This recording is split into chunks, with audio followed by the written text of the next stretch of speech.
Olá, espero que vocês estejam bem. Meu nome é Marília, sou professora de português instrumental. Vou acompanhá-los ao longo do semestre com essa disciplina e eu vou apresentar um pouquinho sobre o que contempla o nosso conteúdo. Bom, aqui são algumas competências. O que seriam as competências? É o objetivo que nós temos com as aulas. Então, como objetivo final, nós temos demonstrar competência na leitura, compreensão, tanto produção quanto escrita. Por mais que a gente tenha todo o processo de alfabetização concluído na escola, quando eu penso em competência em leitura, eu penso sempre numa apropriação de textos cada vez mais, vamos pensar assim, não exatamente difíceis, mas com mais profundidade, né? Então, por exemplo, a gente vai aprender a ler textos diferentes.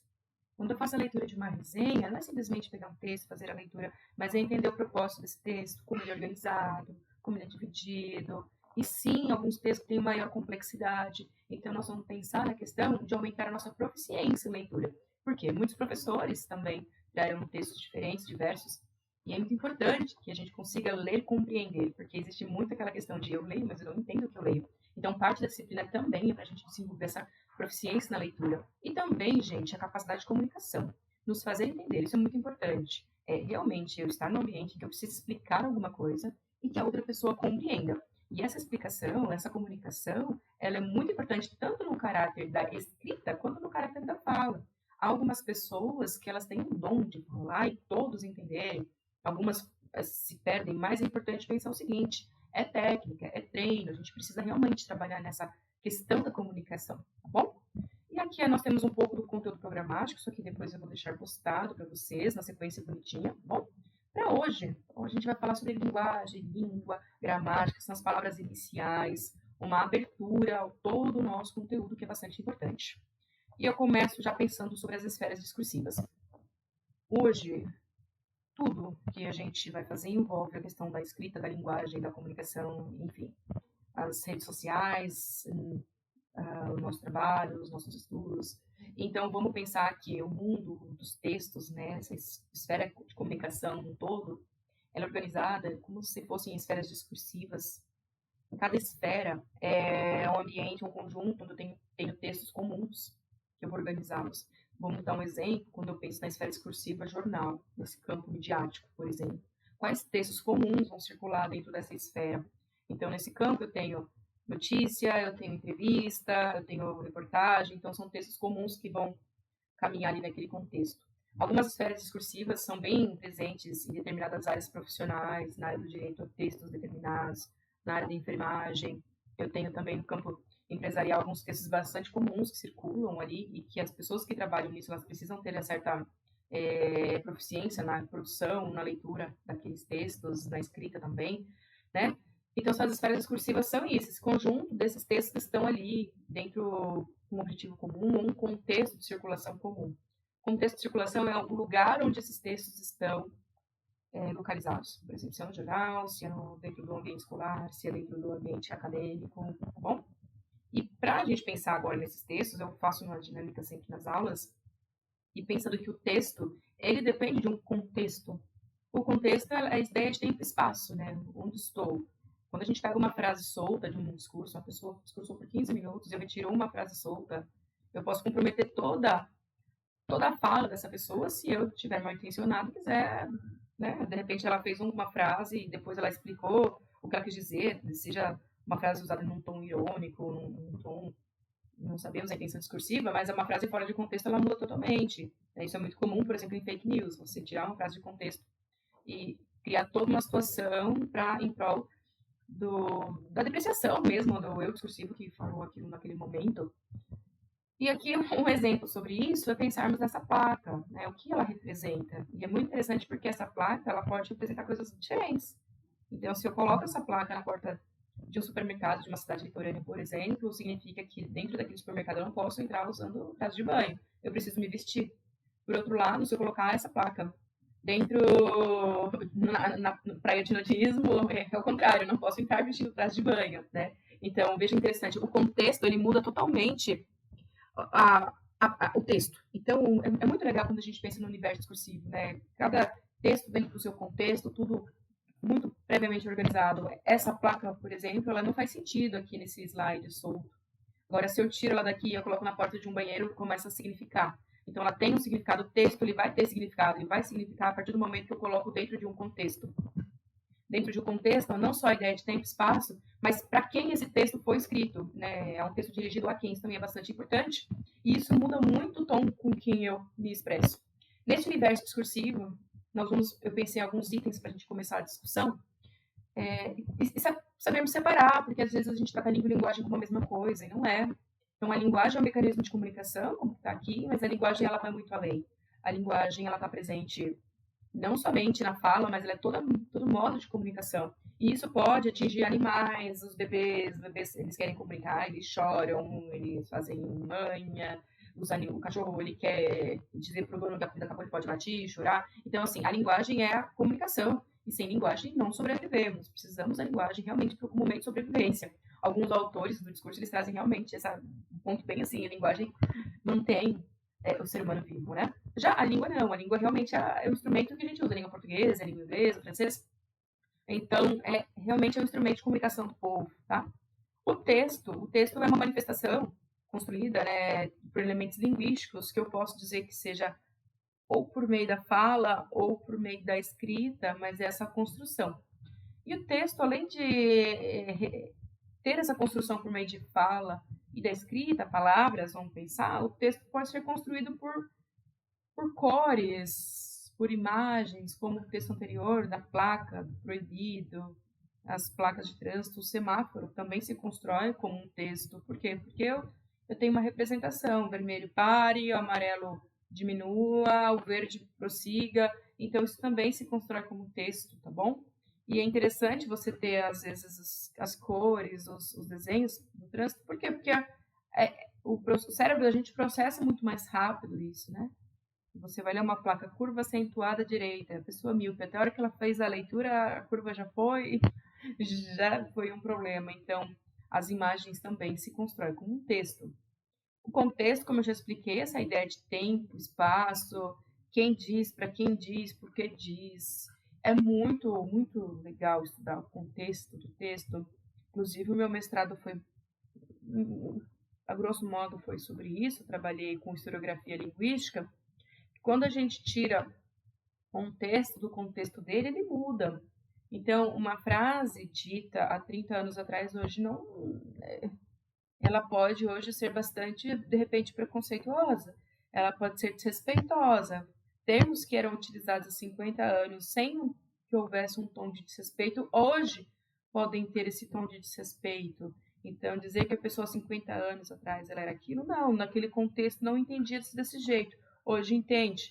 Então, é muito importante a gente sempre contextualizar o texto dentro do momento em que aquilo foi feito, tá bom? Por isso que, no campo jurídico, por exemplo, sempre precisa refazer a leitura do que era o proposto por lei e sempre haver esse elo entre a lei e a situação social do presente que está sendo vivida, né? Entender o seu tempo. A situação comunicativa é essa sequência que eu digo do contexto, e a situação comunicativa é quando a gente faz a leitura do todo, né? Eu observo o texto dentro da situação que lhe foi proposta. Então, por exemplo, quando vocês estão no meio profissional e vocês precisam produzir algum texto, seja um e-mail, seja uma apresentação mesmo, é importante entender que é uma situação comunicativa, como é o tom que eu vou falar, para quem eu estou falando, estou falando para o chefe, estou falando para outra pessoa, porque, veja bem, a situação comunicativa vai determinar muito que tipo de linguagem eu vou usar na construção. E aí eu já vou entrar na gramática para vocês entenderem a relação. A gramática realmente são as regras da língua, tá? E não vou pensar num certo e errado, simplesmente. Eu vou dividir essa gramática numa gramática normativa, onde há, sim, o certo e o errado dentro da normativa. Eu tenho, por outro lado, uma gramática coloquial, em que todo o falante natural, né, da língua portuguesa, ele vai ter domínio, né? Você consegue conversar com qualquer brasileiro em língua portuguesa com clareza, né? Por outro lado, talvez a pessoa não tenha o domínio dessa gramática normativa, quais são as normas. Aí eu penso nas regras de concordância, a colocação pronominal, o uso da regência, as retomadas por meio dos pronomes. Isso sim, eu já estou pensando numa gramática normativa. Então, na situação comunicativa, é muito importante pensar que nem sempre o falar muito elegante ele é bem visto. Em alguns momentos, a gente precisa se fazer entender, entendem? Eu passei por uma situação, isso é importante colocar, quando eu trabalhei em gestão escolar, e às vezes eu precisava mandar um bilhete para a comunidade. Eu gostaria que a comunidade me entendesse muito bem, porque o meu público é muito diverso. Então, eu tenho pais, né, responsáveis que tanto poderiam ter um domínio muito grande da língua, quanto alguns que têm um domínio muito pouco, né, por conta da escolarização. E isso nós temos dados na escola, né, porque há pesquisa sempre, todo ano, perguntando a escolaridade da família. Então, é um público muito amplo. Então, quando eu construía os bilhetes, eu pecava na redundância. E era proposital e eu tinha consciência.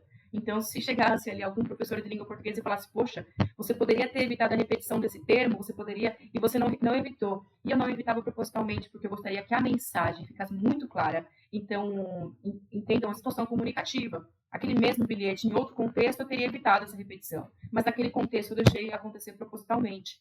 Então, é muito importante vocês terem isso em mente, que a situação comunicativa vai determinar muito. Por isso que eu não posso pensar só, eu sempre vou evitar repetição, eu sempre vou escrever desse jeito. Não, depende muito do contexto, para quem nós queremos passar esse texto. E esses textos, inúmeros textos, a gente organiza em gêneros textuais, né? Os gêneros, aí é literalmente cada texto. Então é mais fácil, por exemplo, gêneros textuais. Eu tenho carta, verbete, a poesia, a notícia, o relatório, o ata, enfim. Cada um é um gênero e cada um tem a regra do jogo. Há alguns gêneros em que é importantíssimo e imprescindível que a gente exagere no português normativo, sim. Então, textos formais, no âmbito jurídico, artigo científico, acadêmico, eles têm um zelo muito grande por um português muito bem redigido, tá? E há textos em que permitem uma flexibilidade maior, né? Textos que são para um público maior geral. Por exemplo, eu quero fazer uma carta aberta, fazendo um pedido, então se eu preciso atingir determinado grupo, seja maior, a gente também pode fazer um texto um pouco mais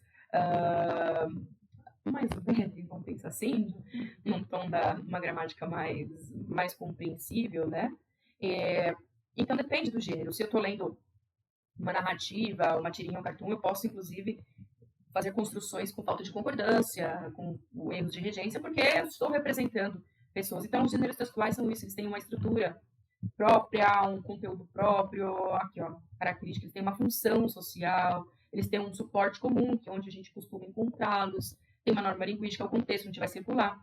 Nessas aulas nós trabalharemos com alguns gêneros, foram escolhidos de acordo, mais ou menos, com o ambiente profissional, de acordo com o contexto que vocês estão, que é o contexto do ensino superior, tá? Então, por exemplo, a resenha é um gênero textual escolhido para as aulas de português instrumental, ora considerando a importância disso para o desenvolvimento de vocês nos estudos, certo? Os gêneros estão sempre mudando, sempre alguns gêneros morrem, outros surgem. Quando eu penso que gêneros morrem, eu penso que alguns textos realmente estão em desuso. A carta, por exemplo, ela está caindo, né? Tanto que a escola hoje já nem fica forçando o ensino da carta. Por outro lado, hoje a escola vem trazendo outros gêneros que estão mais em uso. Então, o e-mail entrou, hoje também as pessoas já também não comunicam por e-mail, no sentido de uma conversa informal. Hoje a comunicação da gente é via WhatsApp, né? E de repente já nem é escrito, mas é no áudio, na chamada. Então, com a tecnologia, com as mudanças sociais, alguns gêneros deixam de existir, dando espaço a novos que vão surgindo. Bom, por fim, eu quero que a gente pense nas classes de palavras, porque isso aqui é só uma pincelada geral, nas aulas depois eu vou retomar isso, mas é pensar que todas as palavras que nós temos, elas são divididas em 10 conjuntos, e cada item aqui tem uma função, um papel aí morfológico nessa construção geral. E aí, em cada aula, eu vou acabar retomando um pouco sobre isso. Então, o papel do verbo, né? São mudações, a grosso modo, né? Ação, estado, feirão da natureza, o substantivo que vai nomear, o adjetivo que traz uma característica. Então, isso depois a gente vai ver dentro de cada item. Então, quando a gente estudar regência, aí a gente vai olhar com carinho para a preposição. Quando estudarmos os pronomes, tem todo um contexto. Né? Quando estudarmos, por exemplo, a concordância nominal, voltamos para os adjetivos versus advérbios, que isso vai interferir um pouquinho. E a gente faz isso depois com calma. Bom, situação comunicativa aqui eu já comentei, só um exemplo final de como é importante. Então, uma brincadeira, né? Veja que belos movimentos elípticos fazem essas ondas, meu caro amigo. Pegá-las-emos nesse instante ou mais tardiamente. E aí, tá fora de contexto, né? A impressão que nós temos é que o rapazinho ao lado, ele não entendeu nada. E o último, para vocês perceberem agora casos do português normativo versus coloquial, frases que de repente pudéssemos usar as duas, né? Mas só que legal, a frase de cima. Por favor, eu gostaria de 200 gramas de presunto. Embaixo. Por favor, eu gostaria de 200 gramas de presunto. A frase de baixo, que é a norma coloquial, ela está errada, de acordo com a gramática normativa. Porque grama, quando é unidade de medida, é masculino, portanto é o grama. Então, o correto são 200 gramas. 200 gramas refere-se a grama mato. Então, tem um erro aqui de concordância. Exemplo 2, duas frases para a gente pensar. É preferível ouvir a falar, é preferível ouvir do que falar. A gente vai aprender em regência. Quem prefere uma coisa à outra. Portanto, a norma culta seria essa de cima, embaixo, coloquial, que a gente usa no dia a dia, mas que dentro de uma gramática normativa está errado. Aí, por fim, João, quem se apresentará no Congresso? João que se apresentará. Aqui, quando nós temos retomada de uma pessoa, opta-se pelo pronome relativo quem e não pelo pronome que. Então, portanto, nós temos aqui também um erro de acordo com a norma culta da língua portuguesa e veremos isso mais adiante também, especificamente. Espero que vocês tenham gostado, acompanhado. Qualquer dúvida, estou à disposição e um abraço para todos. Até mais.